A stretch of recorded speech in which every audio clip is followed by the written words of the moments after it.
Bonjour à tous, merci d'assister à cette présentation de Jérémy Barry pour Liana Technologies qui va nous parler d'une étude de cas concernant le marketing automation. Merci beaucoup. Bonjour à tous, donc on a apparemment quelques petits problèmes techniques. La présentation défile toute seule, donc je vais essayer de faire ça dans l'ordre. Donc bonjour à tous, merci de nous rejoindre sur cette petite heure sur le marketing automation. On était présent l'an dernier, on avait présenté sur le même sujet, sur le marketing automation l'an dernier. Ça avait eu pas mal de succès, donc c'est pour ça qu'on s'est dit que cette année on allait réitérer la chose et qu'on allait passer plus sur le côté concret, parce qu'on est d'accord qu'il y a beaucoup d'acteurs qui parlent de marketing automation, de DMP, de big data, de smart data, etc. Mais quand il faut lancer un projet, qu'est-ce que ça veut dire en concret? Donc ce qu'on va faire aujourd'hui, c'est qu'on va avoir un cas qui est un de nos clients sur lequel on a lancé des processus de marketing automation. Et donc on va voir en détail ce qui a été fait, comment ça fonctionne et où est-ce qu'ils en sont aujourd'hui. Donc pour ceux qui n'étaient pas là l'an dernier et qui ne seraient pas passés par notre stand E16 F19, gardez ça en tête, Liana Technologies à la base c'est une entreprise finlandaise, ça fait plus de 10 ans que ça existe et nous notre corps de métier c'est qu'on est éditeur de logiciels. Donc le marketing automation ça fait partie des plusieurs outils que nous on peut proposer, mais ce dont on va se concentrer aujourd'hui, ça va être le marketing automation. Donc je ne vais pas vous faire tout le pédigré, de toute façon vous avez le site web qui est là, n'hésitez pas à aller faire un tour. Donc, comment on va structurer cette présentation? C'est qu'avant de se lancer dans le marketing automation, on va voir en gros où est-ce qu'en est le marketing digital aujourd'hui. Donc, un petit exemple, en 1998, quand il fallait envoyer un communiqué de presse, on écrivait son communiqué de presse, on le mettait dans le fax et on rentrait les numéros de téléphone un par un. Donc en termes d'efficacité et de qualité chronophage, ça demandait vraiment beaucoup de temps. Aujourd'hui, ce qu'on peut avoir comme plateforme, bon, Liana Press en est une, il y en a d'autres, c'est ce même concept. Aujourd'hui, on va avoir une plateforme sur laquelle vous allez vous connecter.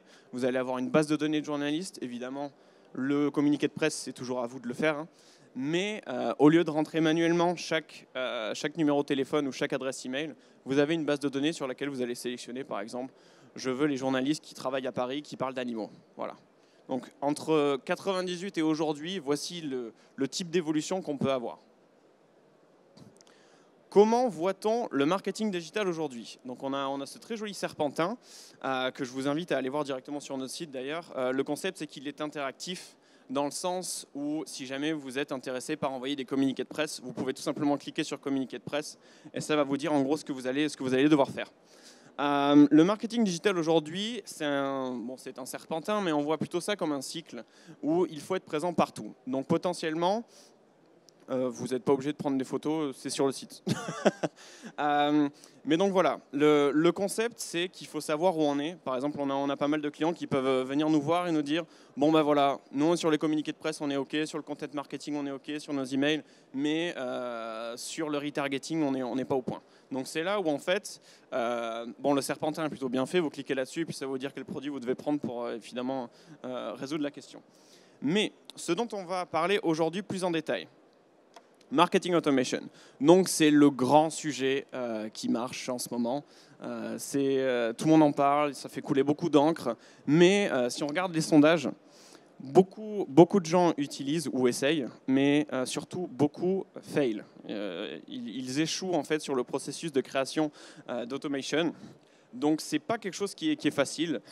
Dès que quelqu'un est intéressé par le marketing automation, vous avez des étoiles dans les yeux, on vous parle de conversion qui passe de 0,1 à 10, on vous parle de plein de chiffres. Mais est-ce que vraiment, quand on met la chose en place, ça se passe comme ça? Donc, il y a plusieurs approches différentes. Trigger d'emails, c'est-à-dire pour un comportement défini, vous allez avoir un message qui va être envoyé par exemple, ou une réaction qui va être faite. Des automatisations sur un concept multicanal. D'ailleurs, ça qui sera une présentation qui sera abordée demain à 14 h par un de mes collègues, qui sera vraiment axé sur le omnichannel et multichannel. Sinon, ce qui marche le mieux, pas plus tard qu'aujourd'hui, plein de personnes sont venues nous voir pour demander, voilà, il nous faut un projet lead nurturing scoring.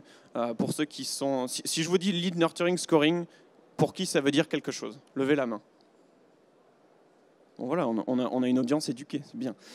Donc, pour ceux qui ne connaissent pas le concept, en gros, c'est de classer en gros vos prospects sur des critères que vous aurez définis qui font que s'ils sont là, ils n'ont pas beaucoup de chances d'acheter quelque chose. S'ils ont un petit peu plus, et à terme, tout en haut, ils vont vous demander un produit dans la demi-heure qui suit.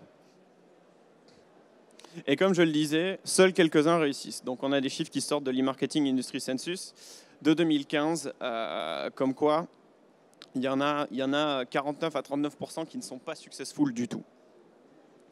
Alors, pourquoi est-ce que ces gens-là ne sont pas, ou est-ce que ces sociétés-là ne sont pas successful? C'est parce qu'il y a plein de challenges qui apparaissent. On vous a fait un petit nuage de mots sur toutes les raisons qui font que ça peut échouer, avec les trois que vous pouvez voir, l'intégration, la technologie et la data. Donc, ce dont on va parler aujourd'hui, ça va être des challenges les plus... Ah, bon, évidemment, sur PowerPoint, ça ne s'affiche pas. Des 3 challenges les plus importants. Donc, qui restent quand même... On va dire que le concept de marketing automation aujourd'hui, c'est de transformer ce qui se faisait à la main par une machine. Et donc, de vous économiser, de vous faire gagner énormément de temps. Mais ça demande quand même de trouver le temps de lancer le projet, dans le sens où il faut réfléchir à une stratégie, il faut définir des critères et il faut définir des actions qui vont être liées à ces critères et ces segments-là. Le manque de ressources, c'est aussi un des top 3. Ça peut être des ressources, on va dire, financières, ça peut être des ressources temporelles, ça peut être des ressources de personnes. Il faut une équipe qui puisse gérer ça, ou au moins 1 ou 2 personnes dédiées. Et l'intégration des données, qui est un des gros problèmes de l'intégration aujourd'hui. Donc, il y a 2 approches sur ce genre de projet. Est-ce qu'on fait un plan sur 6 mois ou 1 an? On voit les résultats que ça apporte à ce moment-là. Donc en gros, entre la situation initiale et la situation 6 mois ou 9 mois après, est-ce que l'environnement dans lequel vous évoluez n'a pas changé?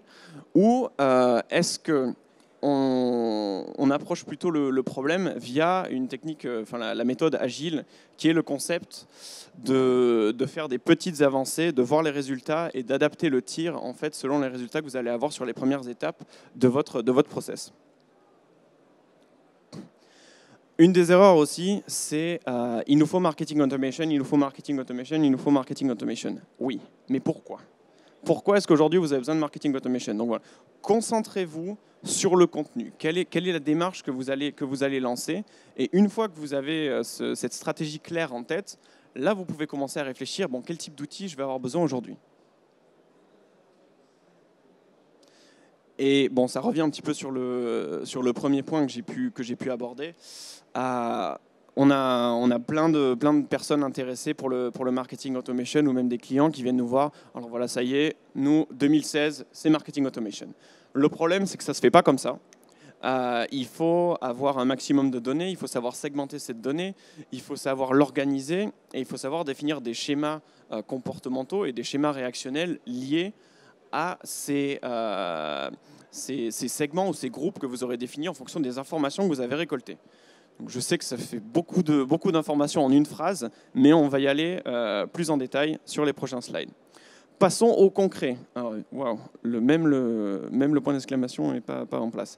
On va parler de Viasat. Alors Viasat, vous n'êtes pas forcément au courant de ce que c'est, mais si je vous dis Canal+, à mon avis, vous allez comprendre très vite ce qu'est Viasat. Donc Viasat est un concurrent de Canal+, qui est leader sur le marché nordique et qui est notre client et qui est très intéressé par l'aspect marketing automation. Alors pourquoi je vais vous faire leur catalogue? Ce n'est pas parce que je suis commercial de chez Viasat, c'est pour vous dire en gros l'étendue du catalogue qu'ils peuvent avoir et donc en termes de segmentation sur leur marketing automation, ce que ça va représenter. Donc imaginez déjà pour le pack sport le nombre de ligues différentes que vous pouvez suivre. Chacune de ces ligues-là, ça serait un segment. Mais aussi, ils ne font pas que du sport. Bon, voilà, je vous l'ai marqué, la sœur finlandaise de Canal+. Ils ont des packs chaînes avec 5 chaînes différentes, certains en HD, etc. etc. Donc, avec le slide d'avant, où vous avez toutes les ligues différentes, plus les 5 packs ici, on est sur un total de quasiment 20 formules, 20 packages différents. En plus de ça, ils ont découpé l'année en plusieurs saisons. Donc vous avez janvier, avril, février, juin, mai, juillet, juillet, novembre, décembre. Donc ça, après, c'est eux qui ont fait leur stratégie, etc. Mais en gros, pour vous expliquer la complexité en recoupant les données, en recoupant les groupes pour le projet d'automatisation marketing. Donc, on arrive chez Viasat, où est-ce qu'on en est ? Système d'email marketing en place trop rigide. Donc, c'est-à-dire qu'en termes de flexibilité sur la création de contenu, sur l'organisation des bases de données, sur la planification des envois, sur la récupération des données, on était sur un système qui ne permettait pas d'évoluer de la façon dont il voulait. Difficile de segmenter les clients pour la communication par email. C'est pour ça que je vous ai montré tout le catalogue d'avant. C'est parce que s'ils envoyaient une newsletter, par exemple, à toute leur base de données, ça n'aurait pas le même impact que s'ils font une newsletter par segment que j'ai pu vous montrer. Donc, par exemple, quelqu'un qui, dans la saison janvier-février, est fan de sport de telle ligue, vous allez lui envoyer un message qui parle précisément du contenu qui l'intéresse. Besoin d'automatiser le marketing multichannel et de mieux identifier les clients. Ils n'étaient pas assez présents sur tout à la fois. On va dire qu'ils étaient présents pas beaucoup. Il a fallu intégrer un maximum de données sur l'outil de marketing automation pour pouvoir les traiter et ensuite définir des comportements et des réactions qui seront effectuées une fois que, par exemple, telle personne est allée sur le site et a rempli tel formulaire. Pour donner un exemple vraiment basique. Besoin d'augmenter l'engagement client. Alors ça, le concept, c'était, imaginez, quelqu'un prend une formule pour le pack X.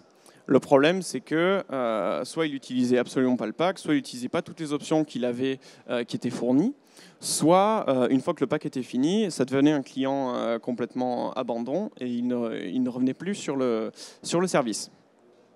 Booster la conversion des leads en clients. Bon, j'imagine, qui dans la salle a un site web ? D'accord. Qui dans la salle a une démarche commerciale sur son site web ? Est-ce que ça vous intéresse de convertir les leads qui arrivent sur ou les gens qui visitent votre site web sur carrément des leads qui rentreraient et qui vous permettraient de transformer ce lead en vente ? J'imagine que tout le monde va lever la main. On est là pour ça, on est d'accord. Donc c'était aussi une de leurs prérogatives. Et c'est pour ça que je vous ai montré tous les packages. C'est parce qu'il y avait une structure vraiment très compliquée sur plusieurs secteurs, sur plusieurs dimensions, si vous voulez, sur tous les packages qu'il fallait mettre en place. Donc nous, on arrive et qu'est-ce qu'on fait ? Bon, très bien. On va partir sur Marketing Automation, très bien. Mais alors, il va falloir qu'on récupère les données de quelque part. Donc nous, ce qu'on a intégré, c'est leur CRM, donc leur fichier de gestion client. Suite à ça, ils ont un système de télémarketing. Donc, imaginez quelqu'un qui vous appelle « Bonjour, vous voulez Canal+, à partir du mois de mai, dites-moi oui, je vous envoie la facture, etc. » Des compétitions en ligne, imaginez des jeux concours, etc.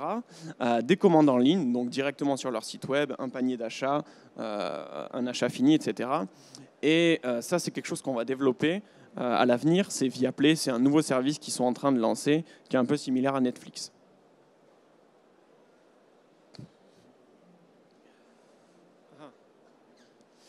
Voilà, donc imaginez vous êtes Canal+, ou vous êtes Eurosport, etc. Le problème que vous allez rencontrer, c'est si le fan de sport X loupe le match Y dont il est fan absolument, il va être pas content, et en termes de satisfaction client, vous allez perdre. Donc une de leurs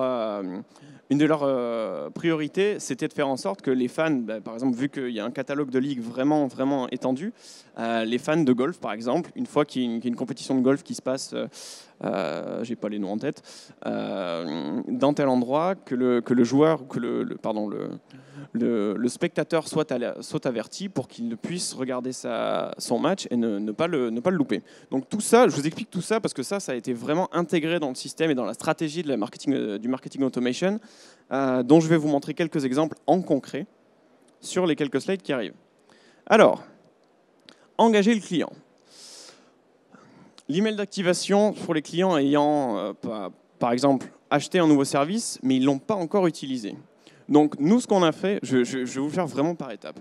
L'intégration, en fait, des données qu'on va traiter, là, c'était lié au CRM. Donc en gros, sur notre plateforme de marketing automation, on avait leur CRM qui était intégré directement dessus, via lequel on a pu définir des critères. Donc des critères qui étaient, le client a été activé il y a 7 jours. Donc c'est-à-dire, ça fait 7 jours qu'il a acheté le nouveau service et la nouvelle plateforme. Le deuxième critère, c'est, bon, il l'a acheté, mais il ne l'a encore jamais utilisé. Donc ça, c'est des données qu'on peut récupérer selon les intégrations qu'on a par rapport au client. Et ensuite, évidemment, s'il a acheté Viaplay, par exemple, pour le sport, on ne va pas lui dire utilisez Viaplay pour aller voir des documentaires sur les poneys, parce que ce n'est pas ça son centre d'intérêt. Donc segmentation des clients selon leur package, donc tout ce que j'ai pu vous montrer. Et en plus, en Finlande, comme il y a 2 langues nationales, il y a le suédois et il y a le finnois, il faut adapter ça aussi. Donc le résultat de ça, c'est que à chaque fois, une fois que les critères étaient remplis, donc imaginez 7 jours après, le client n'a toujours pas utilisé son système, on va lui envoyer un email personnalisé pour lui donner les informations nécessaires pour qu'il active son compte et qu'il se mette à utiliser le système. Donc, en termes de raisonnement, on veut donner au client de mon client, la possibilité de s'inscrire ou d'utiliser l'outil qu'il vient d'acheter de la façon la plus simple. En gros, il reçoit un email en lui proposant « Vous avez oublié de vous connecter, cliquez ici pour activer votre système ». Deuxième exemple d'automatisation, ou d'automation en anglais. Le message de bienvenue. Bon, j'imagine que vous avez soit mis en place un système similaire, vous l'avez déjà vu sur un site X ou Y, vous inscrivez à leur newsletter, vous créez un compte, vous avez un message de bienvenue qui est envoyé. Merci monsieur Tartampion d'avoir rejoint notre club et des informations supplémentaires. Donc nous, ce qu'on a fait sur cette automatisation-là, c'est on a directement intégré les données depuis leur système de télémarketing. Donc en gros, les critères étaient, l'achat a été fait la veille, donc quelqu'un a appelé, il vient de cocher, oui, cette personne vient d'acheter le nouveau package. Et ensuite, donc un jour après ça, c'est ça la donnée qu'on a mis en place, un jour après ça, il y a un message qui est envoyé directement, avec évidemment, selon le choix que la personne a pu faire, donc est-ce qu'il a pris un pack X, Y ou Z.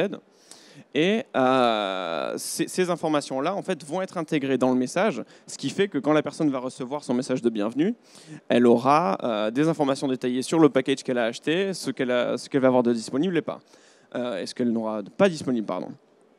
Donc ça, à quoi ça sert? Est-ce que c'est juste un message de bienvenue anodin ou pas? Non.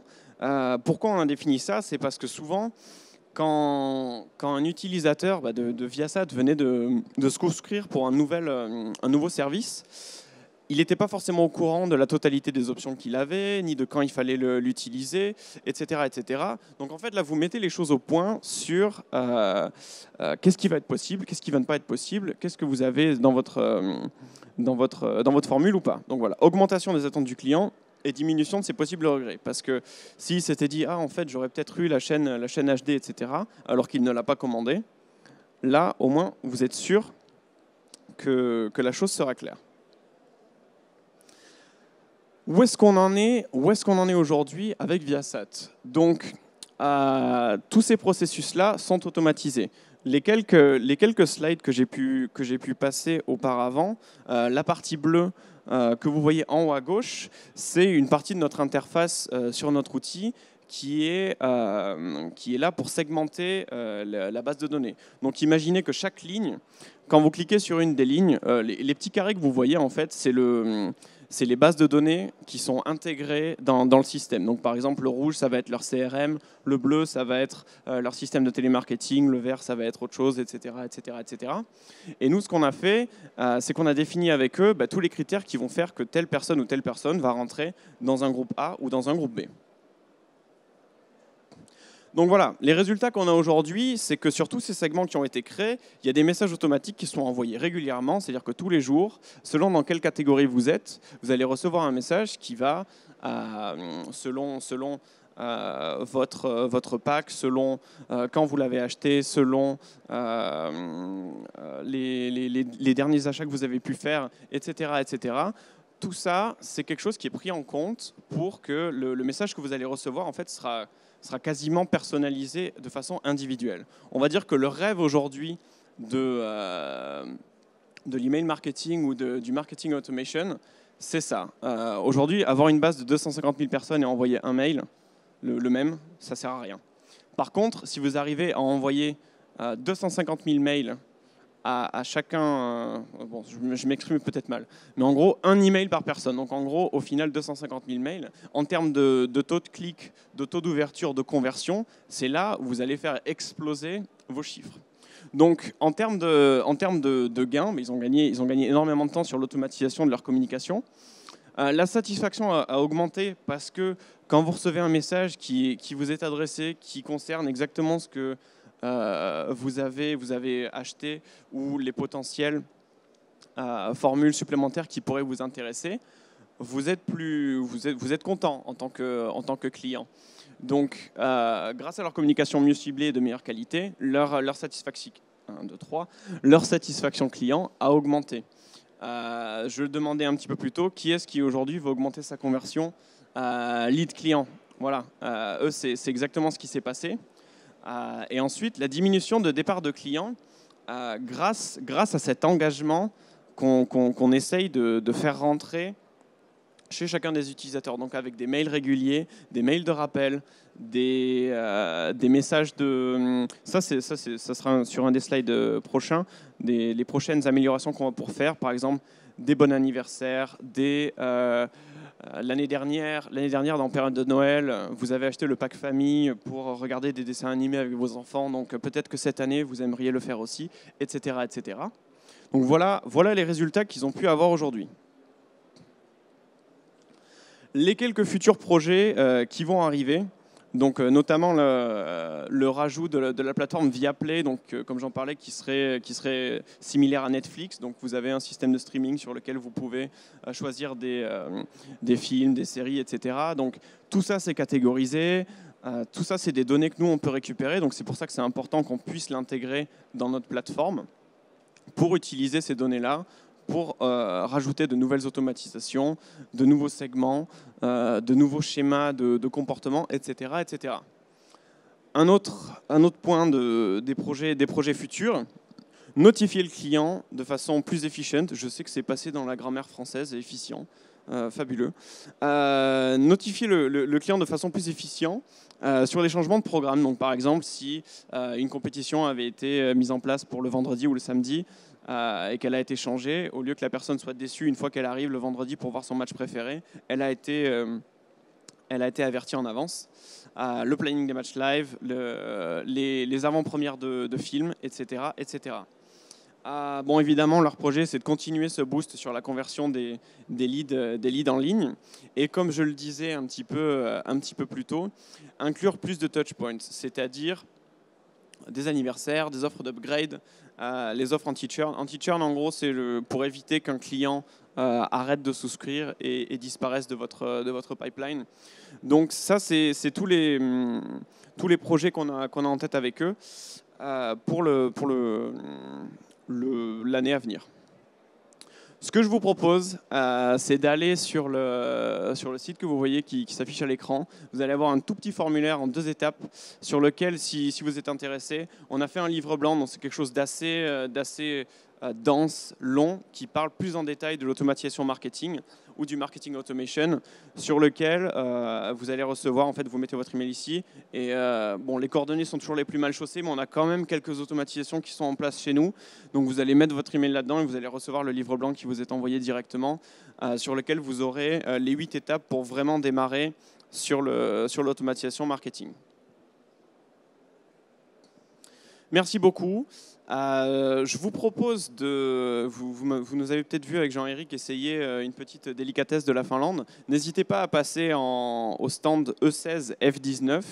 On va discuter ensemble évidemment de tout ce qui est marketing automation, d'email marketing ou du marketing digital en général. Et en plus, on peut vous offrir une petite boisson qui vient de là-haut. Donc merci à tous